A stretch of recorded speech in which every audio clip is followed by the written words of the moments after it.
well, yeah, I mean, and again, it's all conjecture, obviously, but that's what worries me is bring in 3 players next week or whenever it is, according to our forum source. Great, get them in and we'll sort it out. At least then we've been seen to be active and actually bringing in new players. If those players end up being poor quality or whatever else, okay, there's your next issue. But let's get them in. Let's try and get them into the squad and into the training and into the systems, and let's see if we can sort it out. If they're sufficiently good quality, then that will eventually come through. Hopefully sooner rather than later. But as I say, for me, the issues are horrendous on ice, but they start off ice. And at the moment, we seem to be totally unable to bring in, not only just to complete our squad, but to make the improvements that are necessary. Because, you know, let's face it, since you and I spoke 2 weeks ago, other players have come into other teams in this league. Some, what look to be some fairly decent players as well. Maybe not. Who knows? We'll see. But the fact is that other teams seem to be able to make changes to their roster far easier than we can do. So what is wrong with us? Why are we unable to bring in players? Fine, what I'm saying right now can be consigned to the dustbin if all of a sudden we sign 1, 2, 3 players over the next few days. But it still begs the question, what on earth has been going on up until now? Is the money not right? Do we need to unlock some more budget? Does Mr. Black need to give us some more money? Is our scouting so... I mean, I know we don't do scouting as such, but is the contacts within our organisation so bad that we can't bring in players of the like that we've seen coming in elsewhere? I mean, okay, I'm not necessarily using the Cardiff guy. I think Strachan's his name is the example, because obviously that's where our very, very good connections have helped get hold of him. So maybe that's a bit of an unfair comparison, but the fact is that other teams are bringing in players, and we're not. And that, for me, is by far the biggest issue. What is wrong with the Brayhead clan? Because a couple of years ago, all we were talking about was this was a club that players want to come to. Yeah. We had ambassadors of the club. We had guys like Stefan Meyer and other guys who helped us bring in decent players. What's happened to all of that? We can't keep our imports now. We can't keep a single quality import, and we can't seem to attract quality imports with perhaps 1 or 2 exceptions. So what is wrong with this club all of a sudden? Well, see, that's what I said last week, or last 2 weeks ago when we were talking. You know, I mean, I could have I spoke about the Manchester clan players that went, but, you know, you forget there was also guys like Arsene didn't want to come back, you know, and you've got to say, some they're not all there. Arsene particularly didn't go because he wanted to play for Ryan, because he didn't even go to play with Ryan. You've got to say, you know, what's going on? Yeah, you're right, what's going on? We won't probably ever know, but, you know, there's just no smoke without fire, as far as I'm concerned. Kind of try and get back on track with this stuff here. Chick Sampson says, if he'd beaten one of the big guns, I'd have been impressed.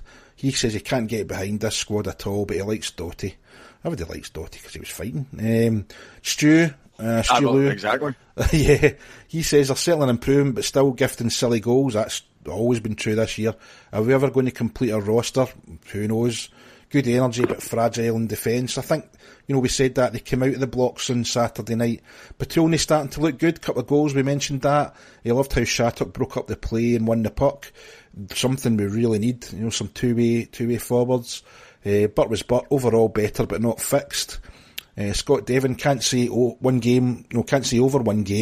1-1. Clan had fresher legs last night. Tonight's game will tell if we have turned the corner or not, and we know what happened last night. I'm just looking to see if there's anything that's kind of grabbing my in terms of something we can discuss. Everybody's saying they're reserving their judgment over, you know, this team. I just, you know, I don't think we've turned any kind of corner. The problems that I think we've got are more deep-seated than just more time together. I think we need changes. That's just married. You know, I've moaned about this team from the pre-season friendlies because, you know, I just didn't like them. But moving on, we'll move on to the question we put out on Sunday night, being at a 2-point weekend, but a third defeat to Fife. You know, where do we go from here? Frank Hendry, I like Frank Hendry's response. His response was Jack Daniels. I'm a old friend of Jack's myself, so yeah, I quite like that response. Maureen Smith, onward and upward. She wasn't expecting great things this season, but I'm struggling to stay positive. Should we take a chance and make changes? Again, we're back to that. Gordon Valentine, with bringing in a coach who's new to the league and doesn't know how things work, to me, Tripp has had very little guidance. This is something that's come up in the forum all week. Basically, we're led to believe that all the imports were getting left to be signed by John Tripp, although I don't know if Brooksy and Sescon were signed before or after Tripp came along, sorry. Point being, should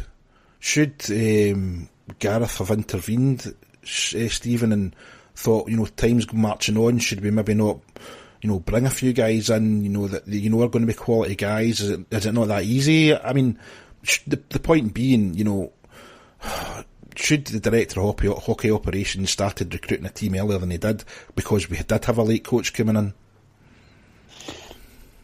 Aye. He's an agent, or he was an agent, or as something. An agent. I don't. Is he still an agent? I don't know, because obviously that'd be a conflict of interest if he was an agent while being our. I know, but I think there was just some sort of agreement that he person. wouldn't be involved in any transactions with any players that came to pre-head. I think that was all it was, really. I don't know. There might be well, we did have Gareth's company advertising the clan as their clients a couple of weeks ago on Twitter, so I'm not quite sure how that plays out. But maybe my understanding's wrong then. Anyway, that's another story for another day. What was the question again? Right, sorry. It's all very well waiting for the right guys, but obviously who Tripp or Gareth or whoever thought were the right guys, because some of the signings obviously haven't been so far. So at what point would you sit there and go, right, it's middle of August, I think we're 5 players short at that point. It's like, maybe we should get something going, have a wee look at something that maybe a bit outside the box and try and figure something out, because the way the season started, nothing's went right at all, and even if, I think Fife got Charlie Mosey on a trial basis just to see how he would do before signing him up. And he seems to be doing all right. Yeah, even if he'd done something like that, got a couple of guys out of college or from take a punt like we did with Hammond last season, just get him over for a few games, give him a trial pre-season, maybe win themselves a contract. That would be better than what we did. And okay, we can write off this season, which I think most people have, and go, lessons learned, we can't let this happen again. But see if the same thing happens next season, where we just drag our feet and fanny about trying to get a team together. I can understand the strategy of waiting late and trying to pick up gems. I can understand the strategy of trying to wait guys out and get them cheaper than they might. But that's a risky strategy. Stuart, Mary Ann McLeod says, I don't blame the coach at all. It's more the other management. It's really a struggle to go for her every week now. Should somebody not have sat John Tripp down and said, we need to be ready from the off? I mean, we played the Challenge Cup. This is one of my bones of contention. We started the Challenge Cup weekend against Manchester with 4 imports short. How is that giving us the best chance of reaching the end of that competition if we are 4 imports short? But I'm expected to put my hand in my pocket and pay the money to go and watch that. I didn't go to the Nottingham game. I'm not going on Friday to Sheffield because we shot ourselves in the foot. We had a really good first game against Manchester when we beat them 7-4. And that is with 4, or 7-5 it was. That was with 4 imports short. We could have maybe went to Manchester the following day with a full complement and maybe won and put ourselves in a much better position to reach the semi-final of that competition, the quarter-finals, whatever. But to me, the club didn't take it seriously. And Stuart, should somebody not have sat him down and said, this is a league, we have to be ready for day 1, because game 1 and game 54, whatever it is this season, you get 2 points for each of them. Oh yeah, absolutely. Like, I like the cut Tripp's jib. He says the right things. He seems to have the right attitude. But I can't help feeling that he's maybe underestimated this league. It's the elite league. I'll come in there with all my experience, my contacts, and it'll be all right. I've got Gareth and that to help me. We'll do okay. It's been a bit of a surprise to him. It's maybe not been as easy or as basic a league as he thought, and it seems like he's maybe not been helped by the people in charge going, just to let you know, John, it's going to be tougher than you think, and we need a full team. His idea of like waiting to get the right players, I'm all for that, as long as the waiting is worth it. And so far, the waiting has not been worth it.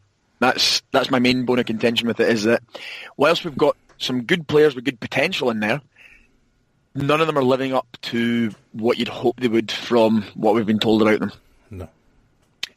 He's obviously, he's maybe come into the league with that idea of, playoffs and stuff. As long as we get it together by the end of the season, we have a good playoff run. But this is a league, like you said, it's a league that we're looking to win. We're not looking to... If we win the playoffs, fantastic. If we win the Challenge Cup, fantastic. But this is a team that's looking to win the league. That's the main prize, and you need to play every game of the season to do that. Mm. Plausible deniability, Graham. Do you know where I'm going with that? Not a clue, but go for it. Okay.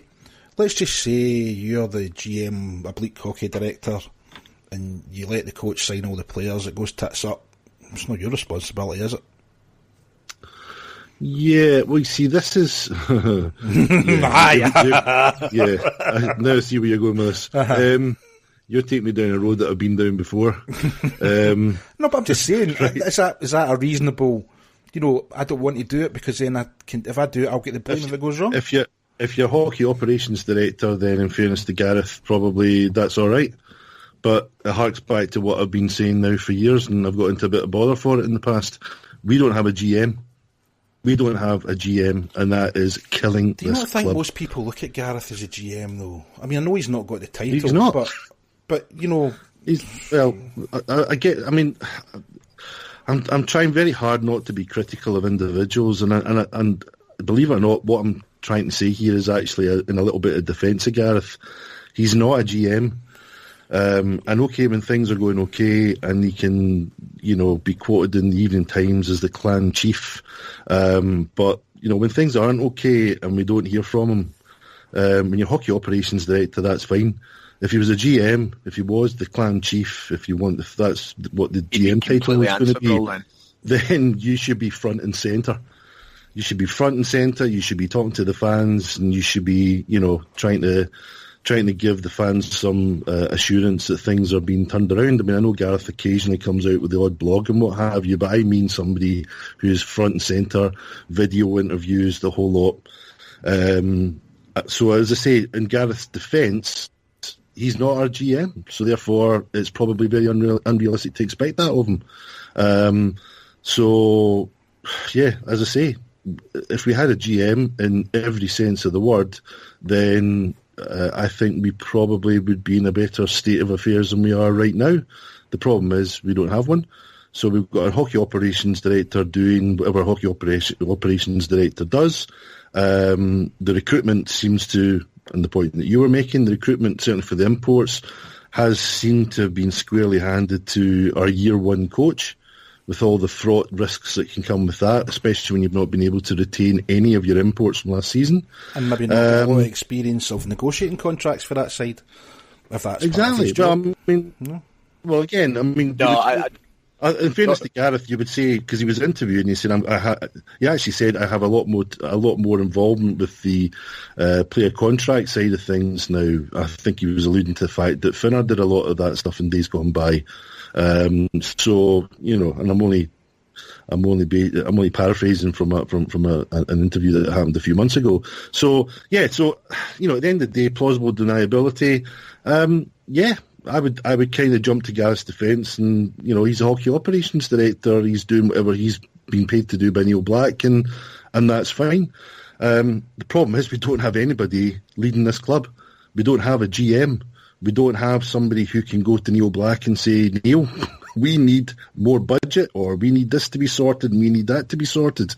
I honestly believe that, and that has been affecting us as a club for a long, long time. We know for a fact that Finner used to deal a lot with Neil Black directly himself. I don't think that's any great secret. So maybe John Tripp's having to do that as well. No, I don't know. So, yeah, as I say, although it sounds like I'm having a massive go at the guy. I'm actually partially defending him as well by saying, if you're going to pay a guy to be hockey operations director and you're happy with the job that he's doing because we're getting the odd sellout and ticket sales are good and what have you, then that's fine.